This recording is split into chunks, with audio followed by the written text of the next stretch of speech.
বলো, বাংলাদেশের একজন মহিলা আমাকে বলুক, একজন মা, একজন বোন, একজন বেটি, মেয়ে বলুক যে আমার বাসর রাতের সাজ ফাতেমার মতো ছিল। ফাতেমা কি বাসর রাতে সাজে নাই? আমাদের মেয়েরাও তো সাজে পার্লারে যায়, অথবা বান্ধবীরা ডিজাইন বাহির করে নেটের থেকে তারপরে সাজায় বাসর রাত্রে। কেউ তো ফাতেমার মতো সাজে না, কেউ তো সাজে না। ফাতেমা কি সাজে নাই বাসর রাত্রে? এলোমেলো চুল নিয়েই চলে গেছিল আলীর কাছে? না কিতাবে লেখা আছে ফাতেমার সাজ? না তাও নাই। কি বলেন হুজুররা, নাই কিতাবে লেখা? না, মনে হয় নাই। এটাও মনে হয় সহিহ, ঠিক না? এটাও মনে হয়, এটাও মনে হয় সহিহ, ঠিক না? সব সহিহ কয়া কয়া উড়াই দিতেছে। ফাতেমার সাজে তো একজনও সাজে না। আমার তো কান্না এটাই, কিয়ামতের দিন যেদিন ফাতেমা রাদিয়াল্লাহু তাআলা আনহার হাতে আল্লাহ ঝান্ডা দিবে আর বলবে তোর মেয়েকে ডাইকা নিয়ে চল জান্নাতে, তো আমার এই খুলনার মেয়েও তো পাশে গিয়ে দাঁড়াইতে পারতো। ফাতেমা যদি জিজ্ঞাসা করতো তুই কি করে দাঁড়াইলি আমার পাশে, তো চোখের পানি ছেড়া বলতে পারতো কিছু তো নাই বটে, কিন্তু বাসর রাতের শ্বাসটা আপনার মতো ছিল, এই জন্য পাশে এসে দাঁড়াইলাম, যদি দয়া করে আমাকে নিয়ে আসে। আজকে তো নবীর আদর্শ ছেড়ে দিছি, আল্লাহকে তো ছাড়লাম। আল্লাহ তো নিজেরটা নিজেই উঠে নিছেন। আল্লাহ বলছিলেন আতিউল্লাহ, কিন্তু প্রশ্ন চলে আসছিল যে আপনাকে মানবো তো মানবো কি করে? লা তারা কাল উয়ুন, আপনাকে চোখ দিয়ে দেখা যায় না। ওয়ালা তুখালিতুকা দুনুন, আপনাকে ধ্যান ধারণায় আনা যায় না। ওয়ালা ইয়াসিফুকাল ওয়াসিফুন, আপনার বর্ণনা দিয়ে শেষ করা যায় না। আপনাকে মানবো কি করে? কি করে মানবো? তা আল্লাহ মনে হয় এটাকে উঠায় নিছেন। তা আল্লাহ বলছে আমার বন্ধুকে মাইনা দেখা, আতিউর রাসূল, আমার বন্ধুকে মাইনা দেখা। আমাকে মানিস না, আমার বন্ধুকে মাইনা দেখা, আমার বন্ধুকে। বন্ধু চিনেন কে? চলেন একটু আপনাদেরকে ধারণা দেই। হুজুররা আমার সাথে একমত হোক আর না হোক, আশা রাখি আপনারা হবেন। আমি তো সমগ্র সৃষ্টির অস্থির দিকে, সমগ্র সৃষ্টির আগে যখন তাকাই যে মুহাম্মদুর রাসূলুল্লাহ কোথায়, তো আমি দেখি আল্লাহর সামনে বসা আছে। কোথায়? কোথায়? কোথায়? কেননা আল্লাহ সৃষ্টির 1000 বছর আগে সূরা ইয়াসিন তেলাওয়াত করছেন। কোন সৃষ্টি অস্তিত্বে আসে না।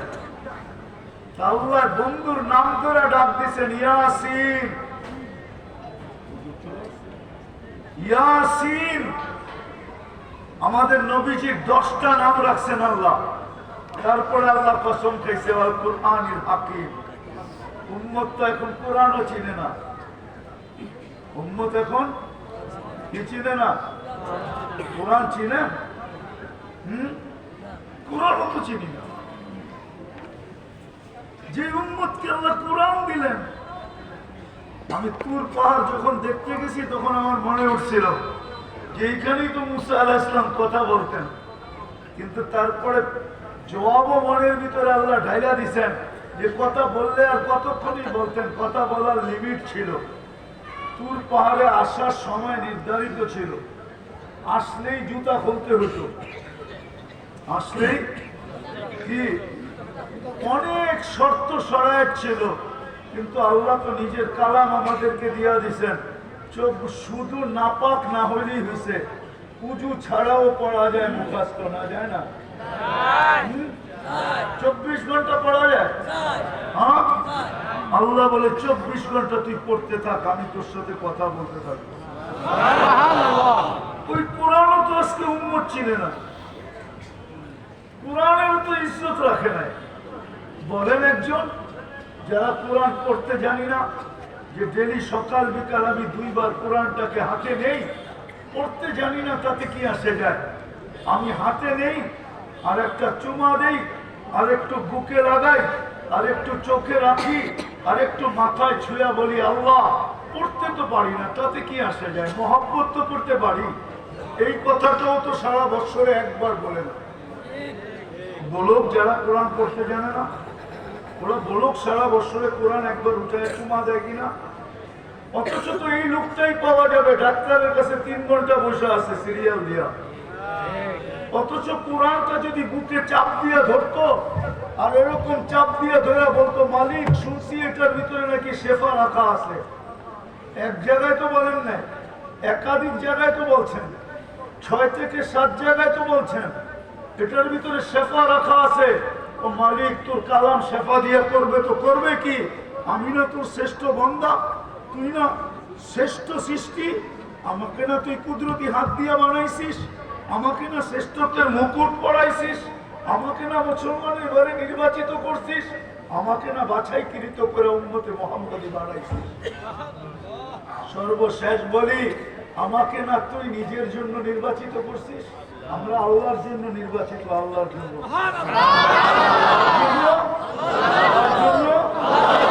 মুহাম্মদুর রাসূলুল্লাহ নির্বাচিত আমাদের জন্য, আর আমরা নির্বাচিত আল্লাহর জন্য। তার জন্য আল্লাহ তোর কোরআন শেফা দিয়া করবে কি? আমার শেফার দরকার না, কোরআনের শেফাটা আমার ভিতরে ঢুকায়া দে না। কোনো একজনও তো হবে না বুকে রেখে এই কথা কোনোদিন বলছে। অথচ ডাক্তারের কাছে তো 3 ঘন্টা সিরিয়াল দিয়ে বসে থাকে।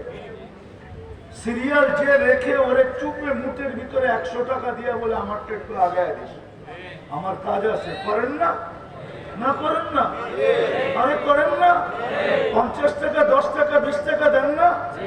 হ্যাঁ, ওইখানেও তো যে দেন, নাম নাই বললাম, কিন্তু কোরআন ধরে তো কোনোদিন বুকে চেপে ধরে এই কথা বলে না। আজকে তো উম্মত কোরআন চিনে না।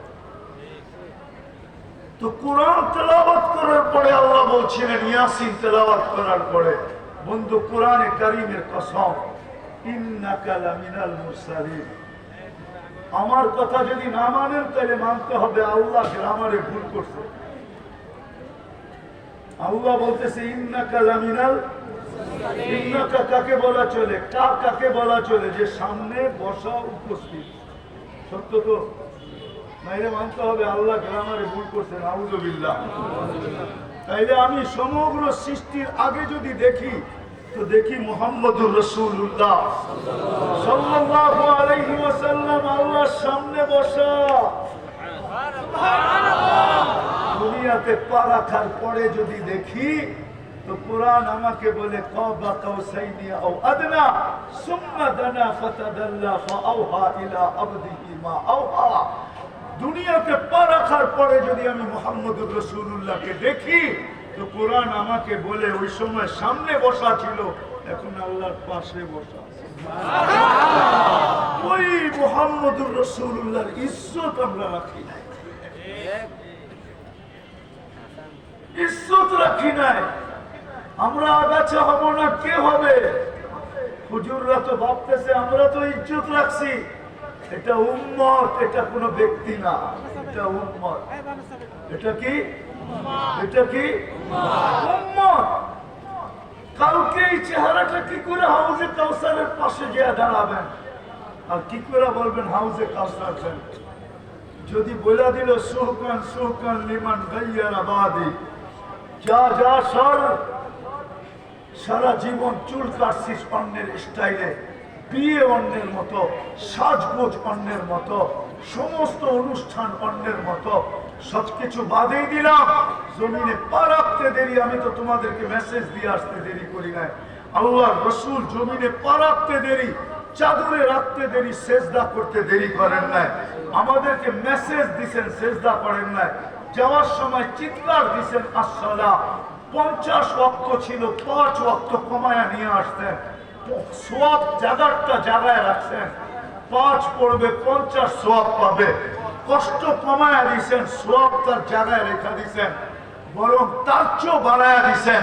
বন্ধুকে কানে কানে বলে দিছেন, বন্ধু 50 দিব না, উম্মতকে বললেন জামাতের সাথে করলে আরো 27 গুণ বাড়ায়া দিব। এক ওয়াক্ত পড়বে, এক ওয়াক্ত পড়বে, 270 ওয়াক্তের সওয়াব দিব। তারপরে মুসা আলাইহিস সালাম মধ্যখানে আয়েশা বলছে আমার উম্মত পড়ে না, আপনার উম্মত 5 ওয়াক্ত পড়বে না, আপনি কমায় নেন। কিন্তু লজ্জা এতটুকুই ছিল যে কদম আগে উঠতে ছিল না, বলেই ফেলছেন লজ্জা করে আর চাইতে মন চায় না। কিন্তু ভিতরে উম্মতের ব্যথার আগুন জ্বলতেছিল যে আমার উম্মত না পড়লে, যেখানে কোনো সৃষ্টির যাওয়ার কোনো সুযোগ নাই, ফেরেশতার যাওয়ার সুযোগ নাই, চিফ অফ স্টাফ জিবরিল তো বহুত আগেই পিছনে চলে গেছেন, আপনি একা যান। আল্লাহ রসুল জিজ্ঞাসা করছে আপনি আগে যাবেন না? আয়াতরুকুল হাবিব ও হাবিবা, আমাকে ছেড়ে দিলেন? তো জিবরিল আলাইহিস সালাম বলতেছে অনুমতি নাই। দ্বিতীয় আরেকটাও বলছেন, মানবেন কিনা জানি না, আমার শরীরের ভিতরে ফিটনেসও নাই। গাড়ির যেরকম ফিটনেস থাকে রোডে চালাইতে হলে, আমার ফিটনেসও নাই আর আগে যাওয়ার অনুমতিও নাই, আপনি একা যান। কালকে আমি এই চেহারাটা কি করে দেখাবো? ভিতরে আগুন জ্বলতেছিল। আমার মনে হয় তখনই আল্লাহ কানে কানে বলে দিছিলেন, বন্ধু নিয়ে যান, দরকার হলে ঘুমের থেকে উঠায়া হলেও পড়ায় না। ফজরের সময় বলে আসসালাতু খায়রুম মিনান নাওম।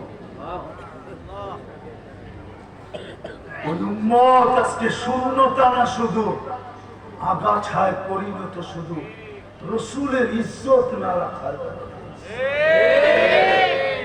রসুলের ইজ্জত রাখা, আল্লাহটা তো বাদই দিলাম, আল্লাহ তো উঠাই নিছেন, নাহলে কেন বলবেন কিন্তু মান আতা আর রাসূল ফাকাদ আতা আল্লাহ? কেন বলবেন? বন্ধুকে মানলেই আমার মানা হয়ে যাবে। আল্লাহ তো নিজেরটা মানিয়ে নিছেন, যুক্তি দাঁড় করানোর কারণে চোখে দেখা যায় না, ধ্যান ধারণে আনা যায় না, বর্ণনা দিয়ে শেষ করা যায় না। আল্লাহ বলে বাদ দিলাম, কিন্তু আমার বন্ধুরে মেনে দেখা। আসেন, যদি ওই পুরানো দিন আবার ফিরে আনতে চান, আর কালকে এই চেহারাটা আল্লাহকে দেখাইতে চান, এই জন্যই তো আল্লাহ এক জায়গায় বলেন, মানুষ যখন বিমুখ হয়ে যায় তো মান আরাদা আন্নি নাদাইতুহু মিন কারিব, আল্লাহ কাছের থেকে আয়েশা বলেন, আতাইতুকা উদুনানি তানদুরু বিহা, আসাইতুকা উদুনানি তাসমাউ বিহা, কান তো আমি দিছিলাম তুই শুনিস, আতাইতুকা আইনানি তানদুরু বিহা, চক্ষু তো আমি দিছিলাম তুই দেখিস, আতাইতুকা লিসানান তানতিকু বি, জবান তো আমি দিছিলাম, ভালো বাকশক্তি তো আমি দিছিলাম তুই বলিস, আতাইতুকা আকলান তুমাইয়িজু বি, ব্রেন তো আমি দিছিলাম তুই ভালো মন্দ বুঝিস, আতাইতুকা কলবান তাতাফাক্কারু বি, দিল তো আমি দিছিলাম যেটা দিয়ে তুই চিন্তা বোঝা উঠা, আতাইতুকা ইয়াদানি তাবতিশু বিহা, হাত তো আমি দিছিলাম যেটা দিয়ে তুই কর্ম করিস, আতাইতুকা রিজলানি তামশি বিহা, পাও তো আমি দিছিলাম যেটা দিয়ে তুই চলিস, কুনতা সাগীরা ফাকাব্বারতু, এটাই কি ভুল হয়ে গেল যে তুই ছোট ছিলি আমি তোকে বড় করলাম, কুনতা দাঈফা ফাকাওয়াইতুক, এটাই কি ভুল হলো নাকি যে তুই দুর্বল ছিলি আমি তোকে সুঠামর্থ দিলাম যুবক, এটাই কি ভুল হলো? মার পেটের থেকে তো দুর্বল আসছিলাম, সুঠামর্থ কে দিল? আল্লাহ বলে আমা কুনতা জাহিলা ফাআল্লামতু, মার পেটের থেকে তো তুই অজ্ঞ আসছিলি, ভুল কি এটাই হয়ে গেল যে তোকে আমি এডুকেটেড বানাইলাম? উচিত তো ছিল সারাদিন আল্লাহ আল্লাহ বলা, 24 ঘন্টায় তো 10 বার আল্লাহ বলে না, যুবকরা তো 10 বার বলে না, শিক্ষিতরা তো 10 বার বলে না, একবার বলে না সারাদিনে আল্লাহ। বাবলয়া চলে কতদিন, এটাও বলা আছে ইলা আজালিন মুসাম্মা, একটা নির্দিষ্ট সময় পর্যন্ত। আরেকটা হাদিসের থেকে শোনায়া দিই, মৃত্যু যখন আসবে তো মালাকুল মউত সুতাটা ধইরা প্রথম জিজ্ঞাসা করবে আইনাল ইস্তেগাল, বল তোর বাপ কোথায়? বললাম চিৎকার দিয়ে বলবে, কানের পর্দা ফাটায় ফেলবে, ভালো মতে বুঝেন। জিজ্ঞাসা করবে তোর ব্যস্ততা কোথায়, তোর বাপ কোথায়, বল আইনাল ইস্তেগাল। তারপরে একটা ঝটকা মারবে আর রু বাহির করবে আর একটা চিৎকার দিবে সালাল ইস্তেগাল, তোর বাবার ব্যস্ততা শেষ। তারপরে একটা কথা বলবে বাকিয়াল ওয়াবাল, সব গাঠি তোর সামনে রয়ে গেছে, কেউ সঙ্গ দিবে না, নাই তো এখানে একজন। বড় সুন্দর সুন্দর বাড়ি করতে বানাইছে খুলনার মানুষ, ভিতরে তো টাইলস ফাইলস লাগায় খুব সাজাইছে। একজন এখানে নেই, রাত্রে শুইতে যায় খাটের পাশে যায় এই কথাটা মনে ওঠে যে হয় আমি তো খাটে ঘুমাবো, আব্বা জানি কেমন আছে কবরে, আব্বা জানি কবরে কেমন আছে, আমি তো এসি ছেড়ে ঘুমাবো, আব্বা জানি কবরে কেমন আছে। ছোড়ো তো পাবে না, এই চিৎকারটা তো দেয় না। সত্য তো এটাই, সমস্ত কাঠি তোমার সামনে। আসেন আজকে তওবা করেন, নইলে কালকে এই চেহারাটা কি করে দেখা দেয়। তওবা করেন, তওবা করবেন, কে কে করবেন দেখি। পাক্কা নামায়েন না কিন্তু, আল্লাহ কিন্তু এখন আমাদের দুনিয়ার ছাদে ডাক দিতেছে, হাল মিন মুস্তাগফির ফাগফির লাহ। হাত উঠাইছেন মনের থেকে, বোঝা দেন যে আল্লাহ অতীত থেকে তওবা করলাম।